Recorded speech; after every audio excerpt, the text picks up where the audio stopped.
Noches. Para el día de hoy vamos a tocar una temática bastante amplia dentro del campo de la medicina, como son cada una de esas indicaciones para la tomografía. Es un tema bastante amplio, la verdad, pero bueno, tratamos de traer para ustedes, como quien dice, las indicaciones más comunes o digamos en los empleos más comunes en la práctica diaria que se le dan para la tomografía. Sin embargo, no están limitados solamente a lo que están expresados en el día de hoy acá, sino que bueno, tiene también sus indicaciones mucho más específicas que tienden a ser solicitados directamente por sus especialidades o en su defecto por especialistas para la búsqueda de alguna patología en particular en la cual ellos estén sospechando y bueno, la tomografía pertenece a las herramientas para el diagnóstico oportuno. Entonces tenemos que iniciar, si bien es con esos beneficios que vamos a tener con la tomografía, que ya someramente hemos ido detallando y que hemos ido estudiando, básicamente es que nos ofrecen imágenes detalladas de órganos, tejidos. Es una técnica que no es invasiva, que no es dolorosa, que tiene una gran capacidad para el diagnóstico, nos permite de manera rápida obtener imágenes precisas en tiempo casi real de lo que está sucediendo a nivel del organismo. Se puede eliminar también el hecho de esas laparotomías o cirugías exploratorias que son básicamente en búsqueda de algún tipo de daño o algo a nivel de la cavidad abdominal en este sentido. En este caso es una técnica que es mucho menos sensible al movimiento que la resonancia magnética. Y bueno, en pacientes con marcapasos u otros dispositivos también tienen una ventaja sobre la resonancia magnética y permite también guiar procedimientos en el momento de la práctica diaria. ¿Cuáles son los riesgos? Porque bueno, al ser digamos, un estudio que va a incluir radiación ionizante, no está exento de los mismos. Y bueno, básicamente es la exposición a esa radiación que hago mención, lo que va a conferir en uno de los mayores riesgos de esta práctica diaria. Sin embargo, bueno, es más sensible en personas en edades sensibles digamos, dentro de la medicina, como son los niños, las mujeres embarazadas y las mujeres en lactancia. También tenemos que tener en cuenta o en consideración lo que hablábamos en la clase anterior o en el tema anterior, de hablábamos de reacciones adversas al contraste, las reacciones que se pueden presentar por la misma tomografía en particular y que bueno, en clases posteriores vamos a ahondar un poco más en ellas. ¿Cuáles van a ser las limitaciones de nuestra tomografía? Básicamente va a estar limitada por la composición histológica de los tejidos, es decir, distintos tejidos van a captar de manera diferente esta radiación de rayos X. Por lo tanto, dependiendo de esa densidad, nos va a permitir distinguir de manera más clara o menos clara, es decir, con mejor o menor resolución, los tejidos que vamos o que pretendemos estudiar además de la exposición a radiación, que es un tema en el cual tomar en consideración los artefactos. Aquellas personas que poseen material de osteosíntesis, que poseen algún tipo de artefacto a nivel del cuerpo, como también los accesorios, como el hecho de los zarcillos, piercing, y por eso es que es tan importante el hecho de retirar los previos al estudio, ya que, bueno, pueden generar imágenes como las que vemos a nuestra derecha, son básicamente interferencias o artefactos que distorsionan la imagen que va a ser captada por esos dispositivos que tiene nuestro tomógrafo. Y bueno, van a generar ya sean destellos o en forma de destellos, en forma lineal o en su defecto en forma zigzagueante, que es una distorsión total de la imagen. Esto va a limitar, bueno, la lectura de la misma. No solamente el artefacto tiene que ver con una pieza metálica o tiene que ver con una pieza externa, sino también en el movimiento del paciente. Es por ello que en pacientes que presentan agitación psicomotriz, que sufren de claustrofobia o miedo, como conocemos, a estar encerrados, que los puedan alterar o estar en un brote de ansiedad o psicótico en su defecto, van a requerir también de otras técnicas que no son solamente la del contraste, como lo mencionamos anteriormente, sino técnicas como la sedación para ayudar a que ese paciente esté relajado al momento de la tomografía y permitir de que esta imagen no se distorsione al momento de realizarla. Y ya entrando básicamente en la materia de estudio del día de hoy, tenemos que, bueno, de manera muy somera, la tomografía está indicado ya sea para cabeza, cuello. En cuello evaluamos tanto tejidos blandos como tejido óseo. eh, el tórax, abdomen, a nivel de líquido libre a nivel de cavidad, que pertenecería al abdomen. Sin embargo, al ser una entidad bastante importante, ya sea por los traumatismos o sea por mismas patologías que tienden a perforarse, y la importancia que ésta recae en la salud de nuestro paciente, es un tema de estudio aparte o digamos dentro de la literatura lo expresan de una manera aparte. En cuanto a la ortopedia, no es solamente los procesos que refieren a el hecho de hacer seguimiento a algún tipo de malformación que tenga nuestro paciente o la corrección de la misma, sino también al hecho de las fracturas, ya sean interarticulares, fracturas de huesos largos, de cadera, fractura de tórax. Ya más adelante vamos a tocar, digamos, cada uno de los ítems y vamos a desarrollarlos en cuáles son las, digamos, indicaciones más comunes que vamos a tener en nuestra práctica diaria. Debemos recordar que, bueno, también nuestra tomografía va a tener indicaciones que no son solamente las que acabamos de mencionar, que se dividen en aparatos y sistemas, sino también van a tener renglones específicos, como el hecho de, va a tener indicación en patologías infecciosas, van a tener indicación en enfermedades inflamatorias, como el caso de la enfermedad inflamatoria intestinal, va a tener indicación en patologías o en sospecha de patologías neoplásicas como son el neo o el cáncer de hígado, el cáncer renal, a nivel pancreático, las lesiones ováricas que tienden a visualizarse a nivel de ecografía y a ampliarse a nivel de tomografía, a nivel también de vejiga, los linfomas.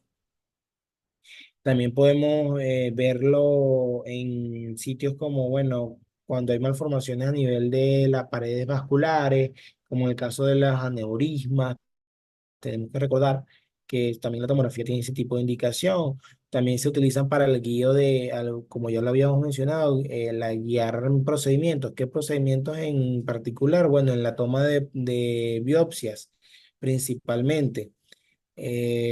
También nos permiten estadificar ciertas patologías y planificarnos a mejor, digamos, futuro. Es por ello que, bueno, tenemos que recordar que los contrastes que vimos o que hicimos mención el día de ayer en nuestra clase,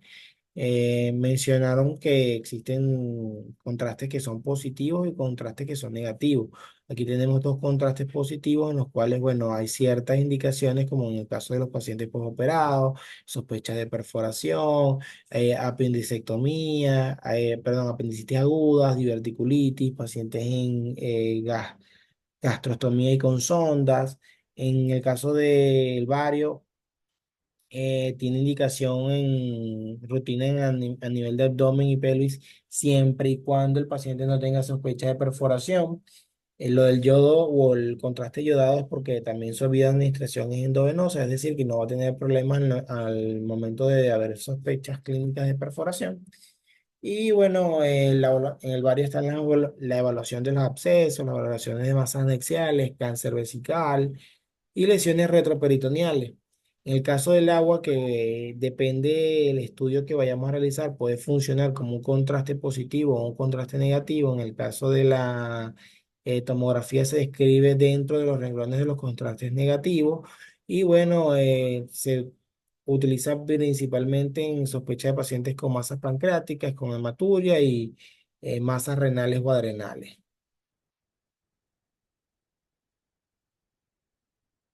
¿Qué factores vamos a tener para el empleo o el uso de nuestra tomografía? Principalmente la disponibilidad del equipo. la resolución de imagen que tiende a ser limitada de acuerdo al equipo que tengamos a disposición, la relación entre el costo y la efectividad que va a presentar el mismo y bueno, los riesgos que tengan para el paciente, teniendo en consideración que además de ser un estudio que si bien es cierto, es rápido, a medida de un tiempo para el paciente en el cual esté en una mesa lo suficientemente inmóvil como para permitir que el estudio se realice sin problemas. Entonces, el paciente que se encuentra hemodinámicamente inestable, ameritando terapia a nivel de oxígeno, pueden ser una limitación relativa para realizar este tipo de estudios. Lo menciono como contraindicaciones o un factor para el uso de la tomografía en vista de que, bueno, es algo que no va a contraindicar de manera directa, ya que, bueno, si el sitio donde se van a realizar posee las este, condiciones como para poder atender al paciente mientras este se realiza su este, tomografía, bueno, se va a poder realizar sin ningún tipo de inconveniente. Aquí podemos ver imágenes donde se evidencia el gantry y bueno, la mesa en la cual se posiciona el paciente y bueno, aquella forma de dona donde va a estar tanto el dispositivo de rayos X como los dispositivos que son captantes de esa emisión de rayos X. En las indicaciones para traumatismo, bueno, tenemos que recordar que a nivel osteomuscular o a nivel de traumatología, para mencionar, digamos, la especialidad clínica que se encarga de las mismas, ellos van a tener una indicación específica o van a tener digamos, criterios para realizar o para indicar la tomografía, en vista de que, bueno, la gran mayoría de las fracturas pueden ser diagnosticables y aplicables dentro del campo de la radiografía. Es decir, un rayo X puede ser suficiente como para poder diagnosticar la misma. Sin embargo, no siempre va a ser así, porque en el caso de que en la existencia de fracturas complejas, fracturas ocultas, a veces en las luxaciones de cadera, se va a meditar el uso de la tomografía axial computarizada o la tomografía computarizada en este tipo de patologías. ¿Por qué o cuál va a ser el fundamento? Uno, en las fracturas complejas pueden haber, como vemos en las imágenes que están a nuestra derecha, varias minutas o lo que vendría siendo fragmentos de esa fractura que van a estar posicionados en distintas áreas, en los cuales, dependiendo de la experticia del especialista y su indicación, va a meritar una tomografía digamos, de rodilla en este caso, o a nivel patelar, como queramos mencionarlo, en vista de que va a solicitar ver dónde están cada uno de los fragmentos, cómo va a ser más, y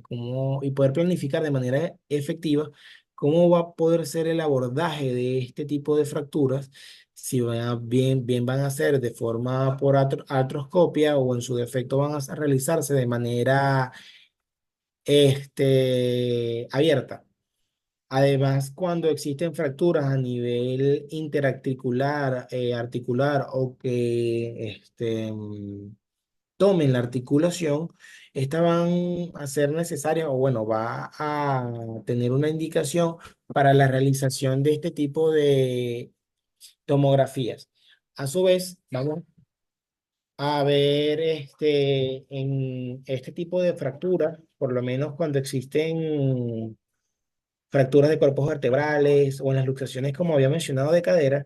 hay compromiso también de estructuras blandas. Por lo menos en las luxaciones de cadera pueden haber compromiso de los componentes vasculares de nuestro paciente. Y esto va a meritar una tomografía para ver cuál grado de compromiso va a tener nuestro paciente en este tipo de patologías. A su vez también en las fracturas vertebrales, teniendo en consideración que ahí pasa o tiene salida y tiene un trayecto nuestro cuerpo espinal y nuestros componentes nerviosos,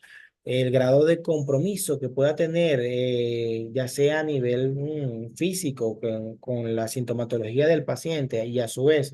el compromiso que podamos evidenciar en una radiografía va a meritar el uso ya sea también de una resonancia o una tomografía de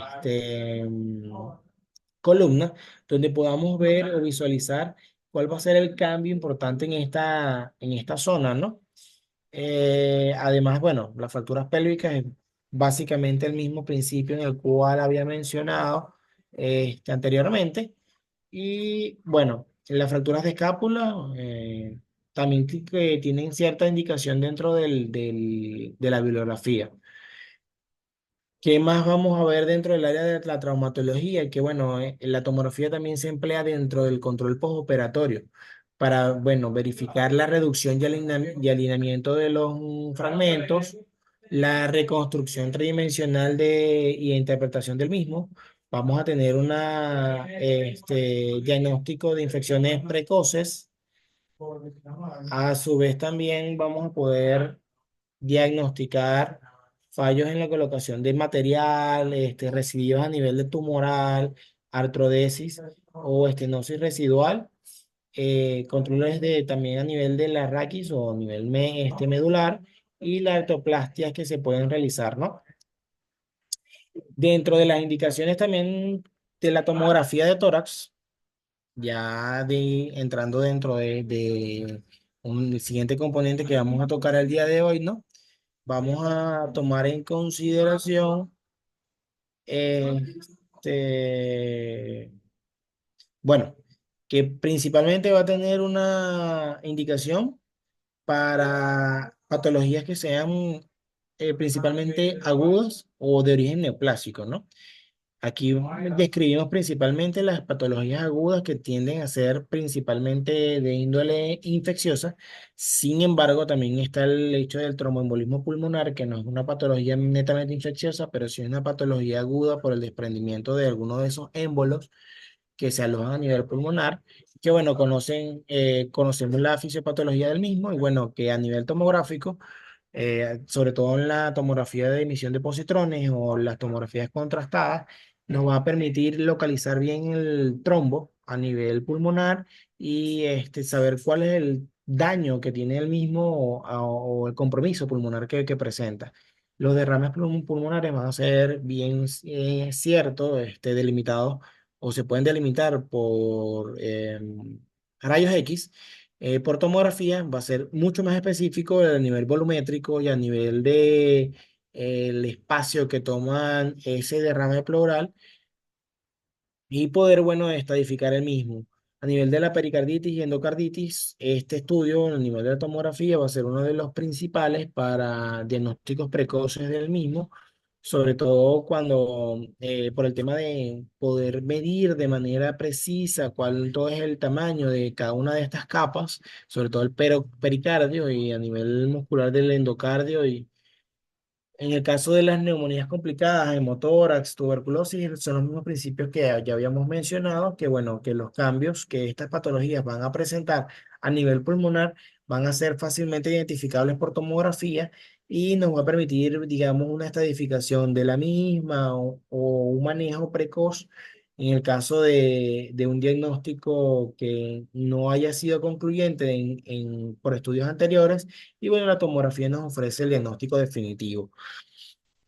Cabe destacar que cada una de estas patologías van a ser descritas y desarrolladas más adelante por clases posteriores cuando entremos en el módulo precisamente de tomografía de tórax.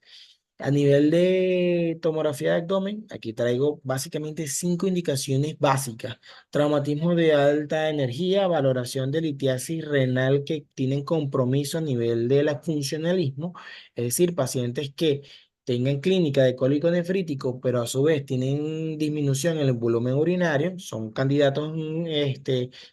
para el mismo, sospecha de isquemia mesentérica, que es una emergencia médica, sospecha de patologías neoplásicas de aquellos pacientes que presentan cambios, ya sea con síntomas B o cambios importantes a nivel de peso y presentan masas a nivel abdominal. Y bueno, la sospecha de sangrados o patologías aórticas agudas. Estas cinco indicaciones, digamos, son a grosso modo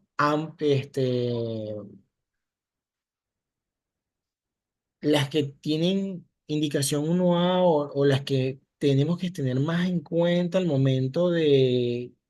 tomar en consideración patologías agudas. Sin embargo, las indicaciones de la tomografía de abdomen son muy amplias y se van a dividir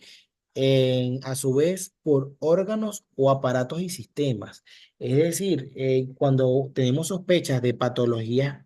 ya sean de índole biliar o patologías de índole hepático o patologías de índole pancreático o patologías que tomen las vías urinarias, ya sea desde el componente renal, glándula suprarrenal, vejiga, en el caso de los hombres, glándula prostática, o en su defecto el trayecto terminal de la uretra, cualquier patología que esté presente en esa zona, que tengan cambios crónicos, que presenten cambios a nivel de el estado de salud de nuestro paciente y que condicionen o limiten de alguna manera su calidad de vida, va a ser una indicación para el estudio a profundidad del mismo. Y una de las herramientas que tenemos para el estudio a profundidad de cualquier tipo de lesión a nivel de órganos intracavitarios, ya sea de tórax, abdomen, pelvis, cuello o cráneo, es la tomografía y tiende a ser una indicación 1A. La tomografía de primera entrada es por el bajo coste en relación a la resonancia magnética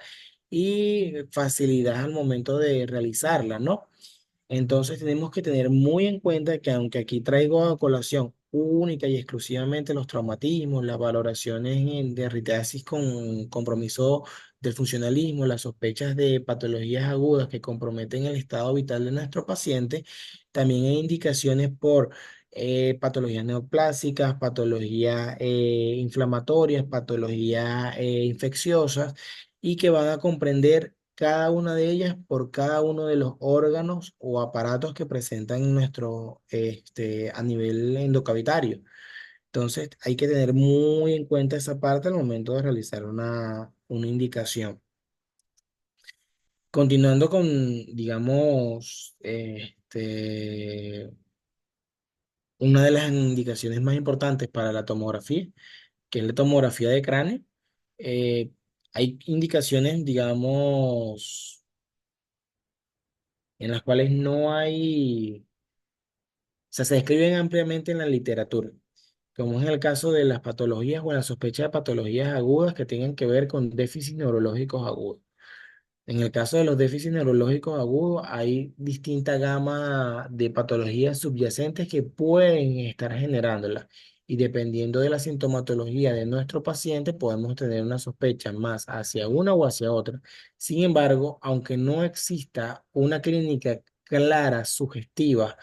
de alguna patología en particular, ya sea una isquemia a nivel cerebral, una hemorragia intraparenquimatosa, como hacemos mención acá, una hemorragia subaracnoidea,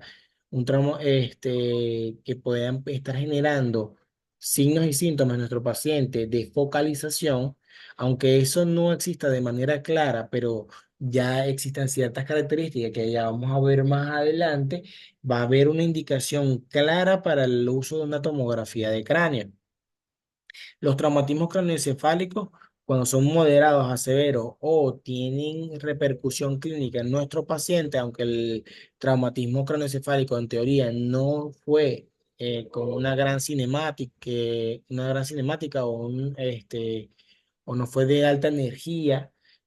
por así decirlo, van a tener indicación para realizarse una tomografía de cráneo. ¿A qué hago referencia? Aunque el paciente pueda haber presentado una caída de sus propios pies o una caída por deslizamiento, pero al momento de llegar al área de la emergencia presenta signos de confusión, deterioro neurológico, deterioro del Glasgow, el paciente tiene pérdida de la conciencia, duró más de 5 minutos inconsciente, son indicaciones claras para realizar una tomografía de manera urgente de cráneo en estos pacientes, ¿no? En el caso de las demencias, aunque son pacientes crónicos, la demencia presenta cambios a nivel cortical y a nivel cerebral muy importantes que nos van a permitir, digamos, poder ser estadificados a través de una tomografía, aunque en resonancia también nos permiten imágenes más claras del nivel encefálico. La tomografía también tiene una indicación 1A. En cuanto a la sospecha de lesiones tumorales, esto es, digamos, un tema amplio, ya que las sospechas de lesiones tumorales van a ser dadas dentro de eh, pensar en los síntomas B que hago mención, de pérdida de peso, esto, o hasta el paciente que presenta dentro de los últimos 3 meses a 6 meses cambios en la conducta de forma inexplicable. El paciente tiene cambios a nivel de la marcha, tiene cambios a nivel de la sensibilidad, del gusto, cambios a nivel de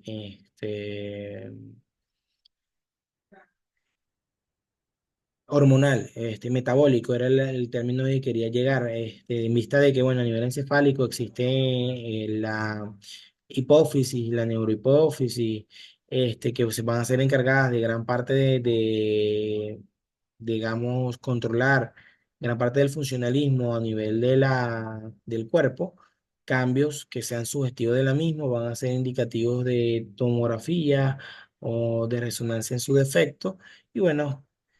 entrando ya en una materia un poco más ahondada, como lo había mencionado, a cuáles pacientes le vamos a o se les debe realizar una tomografía simple. Básicamente aquellos pacientes que hayan tenido un mecanismo de colisión